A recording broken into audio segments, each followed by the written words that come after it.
안녕하십니까. 윤리학연구소 181번째 첫 번째 이야기를 하도록 하겠습니다. 자, 주제는 나누남의 관계와 일지사상의 철학의 전체 구조예요. 철학의 전체 구조. 여기 한번 볼까요? 일지사상에서 일지의 철학 구조는 단순히 하나를 가리킨다는 의미가 아니에요. 일지라는 것은 진리를 탄 상태를 얘기를 하는 거예요. 그래서 하나에 머문다, 즉 근원의 흐름에서 멈춘다는 얘기예요. 따라서 일지는 모든 분별과 혼란을 멈추고 하나의 근원의 흐름 속으로 근원의 흐름 속으로 돌아가라는 얘기는 진리 속으로 돌아가 머무는 상태를 뜻합니다. 이 얘기예요. 이 관점에서 나누남의 구조를 다시 설명을 할 수 있습니다. 이렇게.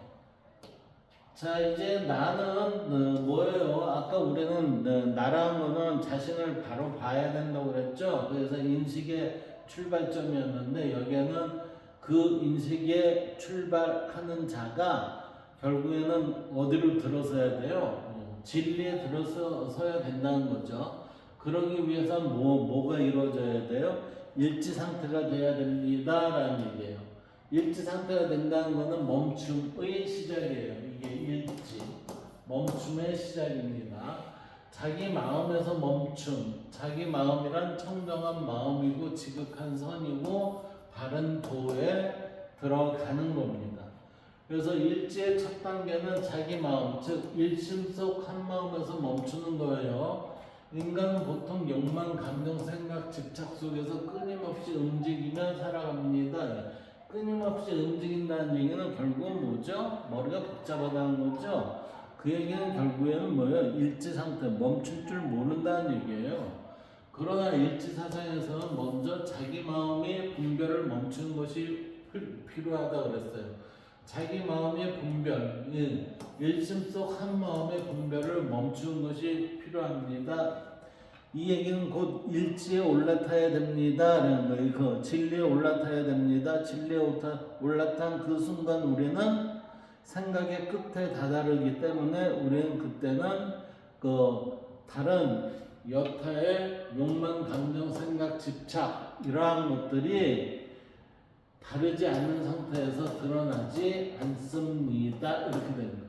이것은 도양 철학의 즉 그친다, 멈춤의 개념과 연결이 돼요. 예를 들면 대학에 지를 살펴보면 이 지라는 얘기가 있어요. 멈춘다는 것은 안다. 이게 뭐냐면 지지 이후 유정하고 그러니까 멈춤을 안 이후에 뭐가 돼요? 정함이 있습니다. 마음의 고요함이 있습니다. 이 얘기예요.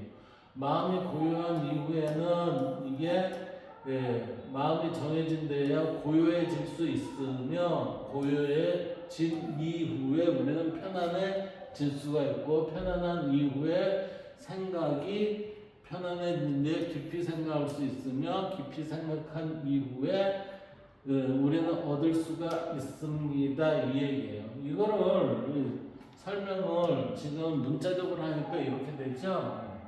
우리가 멈춤을 알게 되면 즉 이게 뭐예요? 깨달음의 상태가 되면 우리는 평정심이 이루어집니다. 평정심이 이루어진 이후에는 우리는 고요한 상태에 있어서의 심신을 가질 수 있습니다. 지낼 수 있습니다. 그러면 심신이 고요한 이후에는 뭐예요? 능히 내가 편안해지겠죠. 편안한 이후에는 뭐가 이루어져요? 이때 이 려라는 것은 지혜예요. 지혜가 발현이 됩니다. 이 지혜가 발현이 된 이후에는 능히 뭐예요? 발음을 얻을 수 있습니다. 이렇게 봐야 된다는 얘기예요. 이게.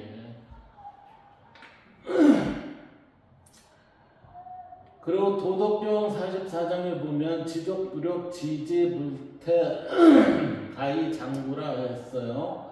족함을 알면 욕됨이 없고 그침을 알면 위태로움이 없고 위태롭지 아니하고 오래 갈 수 있습니다. 그랬어요. 만족할 줄 알면 욕됨이 없고 그칠 줄 알면 위태롭지 않으며 오래도록 지속될 수 있습니다. 뭐가요? 편안함이 그렇다는 거예요. 편안함.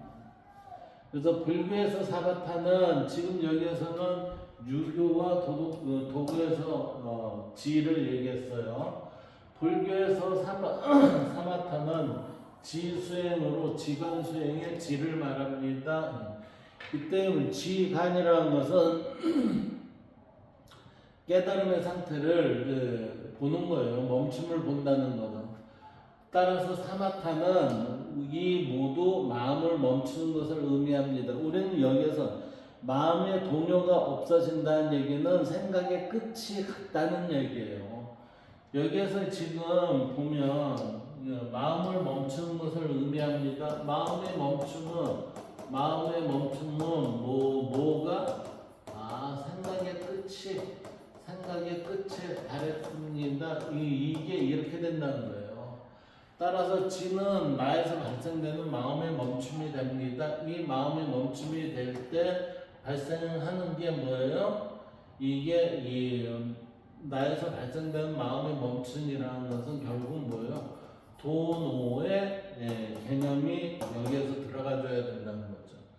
그래서 여기서 유교와 도가에서의 지는 침잠한다. 내가 인간의 주체가 돼요. 그래서 번잡한 마음을 가라앉히고 깊은 성찰로 들어가는 상태니까 내가 나를 그렇게 만들어 가고 있는 태도입니다. 그래서 경이라고 할 수 있어요. 경의 의미로 존재 전체를 일관되게 관통하는 지속적 각성 상태라 할 수 있고, 이거는 주체가 누구예요? 나예요, 나. 근데 불교에서의 지는 투득, 도노, 성성함으로 표현될 수 있는 의미라 볼 수 있습니다. 따라서 불교에서의 지는 이거는 얻어지는 거예요. 이거는 내가 행해지는 거고. 그래서 유교와 도가에서의 지와 이 불교에서의 지는 이게 방향이 틀려요. 방향이. 이 불교는 위에서 내려오는 거고, 얘는 지금 유교와 도가는 나에서 출발하는 거예요. 출발점이 나고, 얘는 출발점이 나는 준비하고 준비된 애에게 어둠을 주게 하는 거. 그게 이게 좀 틀려요. 따라서 유교와 도가의 측면은 인간이 주체가 되지만 불교는 깨달음은 없는 자의 피동적 모습이라 할 수 있다. 이렇게 볼 수 있다는 거예요. 두 번째, 너 관계 속의 분별의 멈춤이에요. 너 관계 속의 분별의 멈춤. 자기 마음이 멈추면 다음 단계는 그랬어요. 자기 마음이 멈춘다는 건 일심 속 한 마음이 멈추면 다음 단계는 타인과의 관계 속에서 분별을 멈추는 거죠. 따라서 이거는 멈춤 이후에 우리는 마음의 안정이 있다 이 얘기예요. 그래서 인간의 갈등은 대부분 비교, 경쟁, 집착, 우열, 판단에서 발생을 해요. 그러나 일체의 관점에서는 나와 너를 갈라놓는 분별 자체가 멈춰야 하는 거죠. 이 분별이 멈췄다는 얘기는 얘가 없다, 얘가 없다, 얘가 없다, 얘가 없다, 얘가 없다 이렇게 되는 거예요 이게. 그러면 이것을 대신하는 게 뭐예요? 이걸 대신을 하는 게 뭐냐면 지혜의 발현이라니까요. 지혜의 발현. 이 지혜의 발현이라는 건 뭐를 근거예요? 발음을 근거를 합니다. 이 발음의 근거는 뭐예요? 일치상태입니다. 일치상태는 어디서 나와요? 진리에서 드러납니다. 이렇게 되는 거예요 이게. 그래서 이 상태에서는 상대를 적으로 보지 않고 같은 근원 속 존재로 보게 됩니다. 이렇게. 이러한 것은 불교의 연기사상이나 한국 철학의 원효, 채천, 서경록, 최한기의 계통을 잇는 이론론과도 연결돼요. 따라서 나와 너의 관계는 분별의 멈춤, 즉 일심석 한마음에서 드러나는 이론적 관계가 됩니다. 이 얘기예요.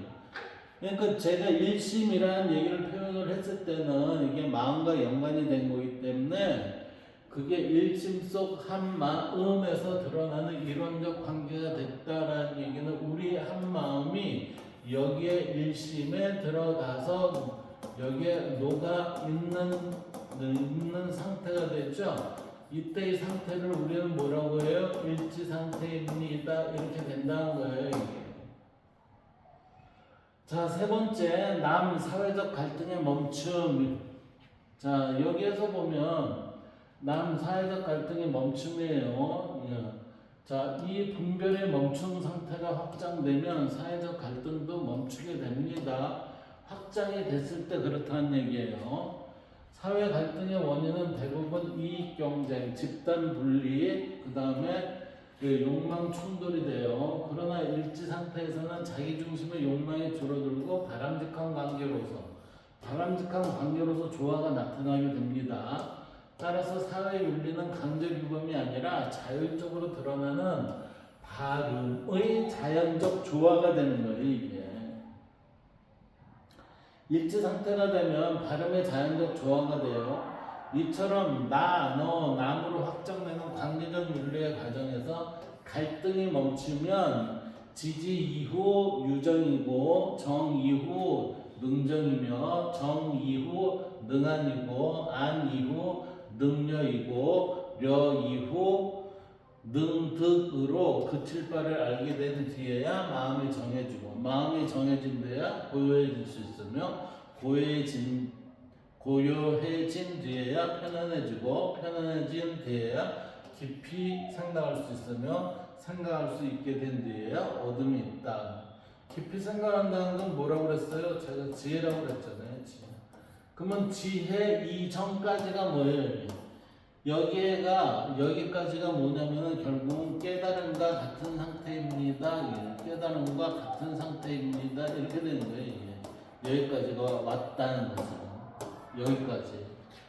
어디에요? 어디? 예. 여기까지 왔다는 거. 여기까지 왔다는 거는 깨달음의 상태까지 왔다는 거예요. 그 이후에 뭐예요? 생각이 깊어집니다. 이 얘기는 지혜로워집니다라는 얘기예요.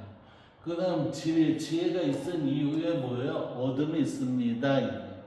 이렇게 됩니다. 이러한 질서가 형성되게 됩니다.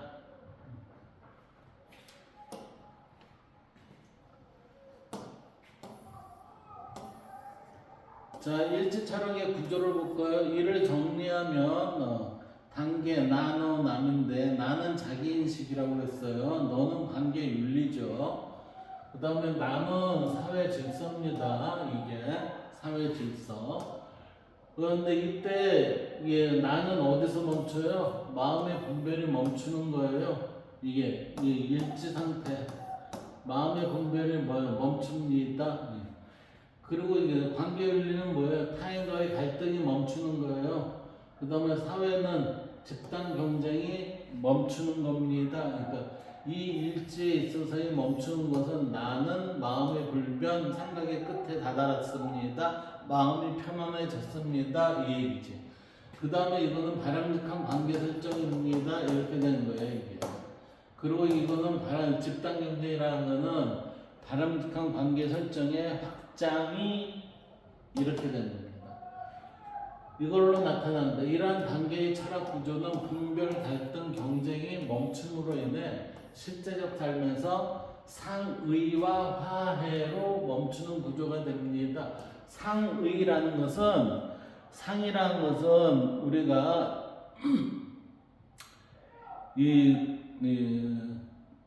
생활과 윤리의 인간과 자연의 그 단원에서 나오는데 상의라는 것은 내가 홀로 존재하는 게 아니라 다른 것과의 관계를 맺으면서 존재를 합니다 라는 얘기고, 화해라는 것은 모두가 조화롭게 이루어질 수 있습니다 해서 상의와 화해의 용어는 잘 알아두시는 게 좋을 거예요. 화해로 멈추는 구조가 된다. 그렇기 때문에 일치 상태에 머무르게 되면 분별, 갈등, 경쟁이 멈춰지게 되어 자연스럽게 타인과 불화와 집단 간 바르지 않은 경쟁은 발생하지 않게 됩니다. 이렇게 되죠. 그래서 일지의 핵심 의미는, 일지는 단순한 정지가 아니에요. 단순한 멈춤이 아니라 근원의 자리에서의 멈춤을 의미해요. 즉 이건 뭐예요? 진리에 올라탔니? 올라탔니? 진리에 올라탔니? 이 얘기는 뭐예요? 진리와 내가 일치가 됐니? 이 얘기예요. 일치가 됐니? 이거는 뭐죠? 천연합일의 상태이니? 이 얘기예요. 이때 멈춤은 근원적 흐름이 한 자리가 되기에 근원적 흐름의 한 자리, 근원적 흐름의 한 자리라는 거는 우리가 이게 진리가 흘러내려가는데 그 흐름 속에 내가 이렇게 올라탄 것, 이 얘기를 얘기하는 겁니다. 욕망 이전, 분별 이전, 갈등 이전의 상태가 됩니다. 여기에서 올라탔는데 여기서 이탈이 돼요. 진리에서 이탈되면은 어떤 상태가 일어나요? 분별, 욕망, 갈등이 나온다는 거죠.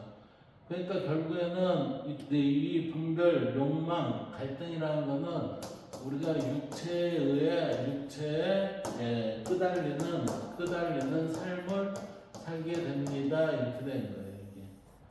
그래서 일지사상에서 말하는 멈춤은 존재의 근원으로 돌아가는 멈춤, 아니면 존재의 근원과 같은 상태에서의 멈추는 그곳에서의 멈춤이 된다라고 말할 수 있어요. 자, 여기에서 일지란 정리를 해보면 이렇습니다.